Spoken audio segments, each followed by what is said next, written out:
جی بھائی السلام علیکم. وعلیکم السلام. فرسٹ نیم کیا حال کیسے چال ہے پرناؤنس کرتے ہیں؟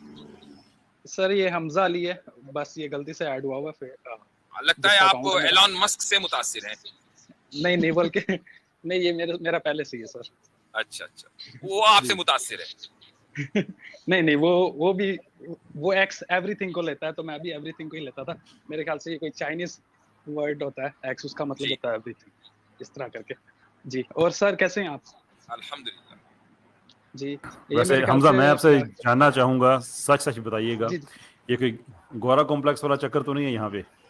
نہیں سر. پکی بات ہے. یہ نہیں مفتی صاحب ہمارے پاکستان میں نا ایک ٹرم یوز کی جاتی ہے, گورا کمپلیکس. حمزہ بھائی کو تو خیر میں نہیں کہوں گا, انہوں نے کنفرم کر دیا ہے کہ بہت سے لوگ ہیں وہ اپنے نام کے سپیلنگز اس طرح سے کرتے ہیں کہ وہ غیر روایتی لکھتے ہیں. پروننسیشن وہی ہوتی ہے, جیسے حسین کا HOCAINE ہے حسین ہی, لیکن وہ اس طرح سے چینج کر دیا اس کو. اور ایکس جو ہے یہ زیڈ کی پروننسیشن میں بھی آتا ہے, جیسے ایک زیویئر نام ہے وہ ایکس ہے, ایکس سے لکھا جاتا ہے لیکن زیڈ کی پروننسیشن ہوتی ہے. تو بہت سے ہمارے لوگ ہیں وہ حمزہ ہی ہیں, لیکن وہ تھوڑا سا زیادہ ٹورڈز ویسٹرن انکلینیشن کے, نہیں یار ہم تھوڑے سے غیر روایتی کول بوائے جو ہے نا. ہاں جی, تو اس لیے میں پوچھتا کہ گورا کمپلیکس والا چکر تو نہیں ہے یہاں پہ؟ نہیں سر, بالکل بھی جی بھائی. جی حمزہ صاحب ٹھیک. فرمائیے. جی سر, ویسے میرے کیسے صاحب سے کافی مرتبہ, میرے خیال سے 2 سے 3 مرتبہ بات ہو چکی ہوئی ہے, اور آپ سے میری پہلی مرتبہ بات ہوئی اور بہت اچھا لگ رہا ہے بات کر کے. لیکن میرا سب سے پہلے تو یہ کوشچن ہے کہ وہ ایک ہے, جیسے حارث سلطان کے ساتھ آپ کی ڈیبیٹ ہوئی تھی, وہ میں نے دیکھی تھی, ٹھیک ہے. میری کوئی پھر اس کے ڈیبیٹ نہیں بعد بھائی. میں نہیں یہ سر کیسے صاحب کی تھی. ہاں جی اچھا. تو وہ دیکھی تھی, کافی اچھی تھی. پھر اس کے بعد میں نے آپ کا سلیوری پہ, آپ میرے خیال سے جتنے بھی پینلسٹ اس ٹائم بیٹھے ہوئے ہیں ان میں سے کافی لوگ اس میں بھی تھے شاید, تو وہ بھی کافی اچھی تھی.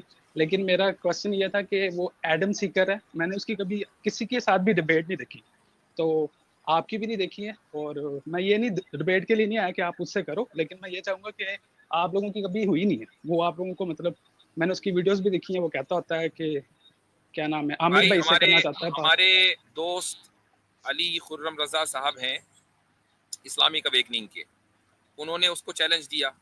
اسی طریقے سے زید پٹیل صاحب ہیں, انہوں نے اس کو چیلنج دیا. وہ اپنے بل سے باہر ہی نہیں نکلتا. عامر بھائی نے بھی دیا تھا. عامر بھائی نے دیا, ہاں صحیح بات ہے, عامر بھائی کا تو بھول ہی گیا تھا میں. تو 3 لوگ اس کو چیلنج دیے بیٹھے. میں بھی اس میں شامل ہوں. مجھ سے کسی نے کہا تھا کہ آپ کی ڈیبیٹ کرا دیں, میں نے کہا جی کرائیے. تو ان صاحب نے واپس آ کے بتایا کہ میں نے کہا تھا, تو وہ نہیں مان رہا. تو اب بتائیں ہم کیا کر سکتے ہیں, وہ ڈیبیٹ بولتا 2 ہے لوگوں میں ہی کیسر ہوتی ہے بھائی, نا. وہ بولتا ہے, کہتا ہے ڈاکٹر ذاکر بھائی کو لے کے آؤ. ذاکر نائک سے کریں گے. چلیں جی ٹھیک ہے. چلیں نہیں جی میں سمجھ گیا, اور میں مانتا ہوں کہ اگر وہ نہیں آنا چاہ رہے, آپ صحیح کہہ رہے ہوں گے. اچھا, تو دوسرا میں نے یہ پوچھنا تھا کہ لیکن بات یہ ہے کہ وہ بھی کافی زیادہ ریفرنسز دیتا ہے, لیکن جیسے میں نے سلیوری پہ آپ پہلے بات کی کہ آپ کی میں نے ویڈیو دیکھی تھی, تو میں کافی امپریس تھا. ایون کہ میں نے کیسر صاحب کی اسٹریم پہ آ کے انہیں بتایا بھی تھا کہ میں کافی مطلب کہ مجھے اچھا فیل ہوا. ان کی کیسر صاحب کی میں نے آلموسٹ یہ جو سی ان کی ہوتی ہے نا اسلام ورسز ازم, وہ میں نے ساری دیکھی ہوئی ہے. چلیں جتنی بھی حمزہ بھائی 8-10 ہیں. کوئی اگر کوشچن ہو جی تو وہ کر لیں. ماشاءاللہ آپ کا جی میرا فیڈ بیک تو آ گیا. جی میرا کوشچن یہی ہے کہ جیسے میں مطلب کافی ریشنل مائنڈ سے آتا ہوں, تو میں چاہتا ہوں کہ مطلب جو مجھے لگتا ہے ٹھیک چاہیے, ٹھیک ہے. تو اس طرح کے جو سے یہ تو لوگ ہوتے ریشنل ہیں, مائنڈ سیٹ کے بالکل خلاف ہے. آپ ایک نہیں طرف سر, یہ کلیم کر رہے ہیں کہ میں ریشنل مائنڈ سے آتا ہوں, اور پھر آپ یہ کہہ رہے ہیں مجھے جو ٹھیک لگتا ہے وہ ہونا چاہیے, تو یہ تو کانٹرڈکشن ہو گیا.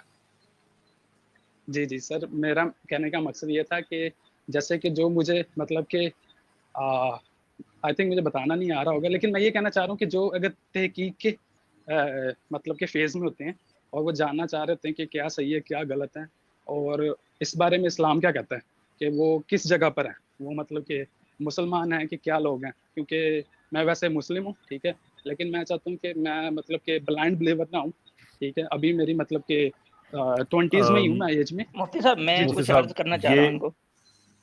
جی جی فرمائیں. کیسر بھائی, گو اہیڈ. سر یہ اصل میں یہ پاکستان کا ایک ڈومیسٹک پرابلم ہے, اس لیے میں اسے ایڈریس کرنا چاہ رہا تھا کہ پلیز آپ گو اہیڈ کیجیے, میں بعد میں بات کر لوں گا. شکریہ کیسر بھائی. تو حمزہ بھائی اصل میں پرابلم, میں بالکل جڑ تک جاؤں گا, پتہ نہیں ممکن ہے آپ کو اس سے تھوڑی تکلیف بھی ہو, آفینڈ بھی ہو, بٹ کوئی نہیں, مرض گہرا ہے تو اسی اعتبار سے نشتہ لگانا پڑتا ہے. تو بیسک پرابلم یہ ہے آپ کو کہ آپ کو ریفرنس اور تحقیق نہ کر کے پہلے اپنے اصول آپ کو طے کرنے چاہیے. جب تک آپ کے فنڈامنٹل صحیح نہیں ہوں گے، آپ ادھر ادھر لاکھ ہاتھ پاؤں مارتے رہیں، آپ کبھی سیٹسفائیڈ نہیں ہو پائیں گے. تو سب سے پہلے تو آپ یہ طے کریں کہ آپ کو کس فریم ورک میں تحقیق کرنا ہے. کوئی بھی ریسرچ جو ہے وہ ایک فریم ورک کے اندر ہوتا ہے، ہوا میں نہیں ہوتا ہے تحقیق. تو ہمارے یہاں جتنے لوگ آتے ہیں نا تحقیق کا دعویٰ لے کر کے، وہ ہوا میں تحقیق کر رہے ہوتے ہیں. یعنی کوئی اصول ہی نہیں ہے، بنا اصول کے آپ تحقیق کیے جا رہے ہو. تو ایسے تحقیق تھوڑے نہ ہوتا ہے. تو پہلے آپ اپنے فنڈامنٹلس جو ہے وہ کلیئر کریں، پہلے اپنے پرنسپل سیٹ کریں، اس کے بعد آپ تحقیق کریں. تو انشاءاللہ مجھے لگ رہا ہے تحقیق کی ضرورت ہی نہیں پڑے گی. آپ کے پرنسپلس اگر سیٹ ہو گئے تو آپ کے جتنے بھی سوال آ رہے ہیں نا، اعتراضات آ رہے ہیں، 99% وہ ایسا ہی سالو ہو جائیں گے آپ کے. ٹھیک ہے جی قیصر بھائی آپ کچھ فرما رہے تھے. جی میں یہ عرض کرنا چاہ رہا تھا کہ حمزہ 2 ٹرمز ہیں، ان کو یاد رکھیے گا. ایک کو کہا جاتا ہے ایمیننس اور ایک کو کہا جاتا ہے ٹرانسینڈنس. یہ جو کنورجنس ہے اوور لیپ ہے تھیولوجی کا اور فلسفی کا، اس میں یہ دونوں بہت معنی خیز ہیں. ایمیننس کہا جاتا ہے ان چیزوں کو، یا ایمیننٹ ان چیزوں کو کہا جاتا ہے جس کو آپ اپنی ریزننگ، ریشنالٹی، عقل، شعور کے ذریعے ان کی وضاحت کر سکتے ہیں.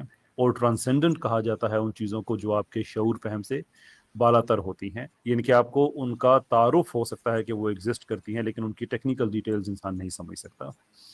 یہ دونوں سمجھنا اس لیے ضروری ہے کہ ویسٹ میں جو لوگ کرسچینٹی سے ایتھیزم کی طرف گئے تھے وہ ایک دم سے نہیں گئے تھے، بلکہ ان کے درمیان ایک چیپٹر آیا تھا جسے ڈی ازم کا چیپٹر کہا جاتا ہے.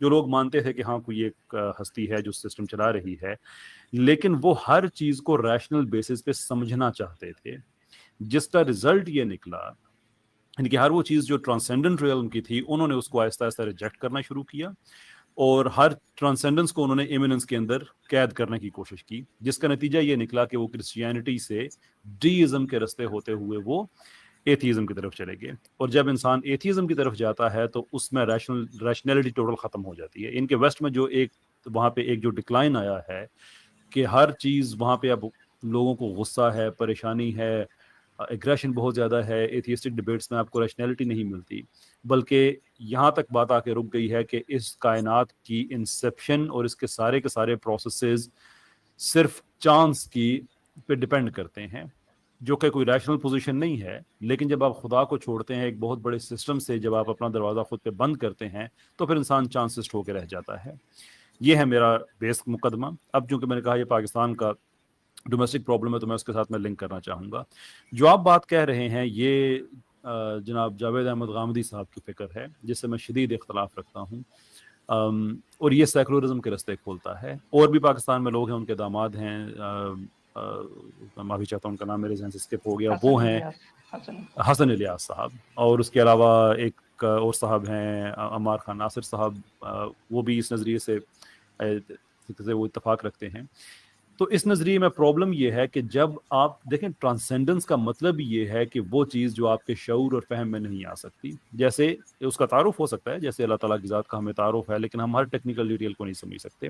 اور قرآن نے بھی اس کو یہی کہا ہے کہ جو محکمات ہیں ان پہ توجہ دیا کرو، جو متشابہات ہیں دلوں میں کجی اگر ہوگی تو ان کو فالو کرو گے، ادروائز ٹھیک ہے وہ جن لوگوں کے لیے ہیں ان کے لیے رہنے دو.